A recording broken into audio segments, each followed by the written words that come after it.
So there are 3 letters that makes one sound. Yes, they are, and they are called digraphs. They are called digraphs. Example, we have D, G, E. D, G, E. These 3 letters says J. And we have it in words like George, badge, edge, wedge, forge. So we have J, A, J, George, B, A, J, badge, B, A, J, badge, edge, edge, wedge,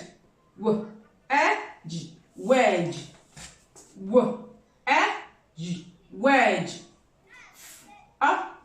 forge, forge. So we have George, badge, edge, wedge, forge. So you see, reading is not as difficult as it seems. No, it's not. It's about you getting someone who knows the techniques, the rules, the principles, the sounds, okay, that will teach you properly. And then you're good to go.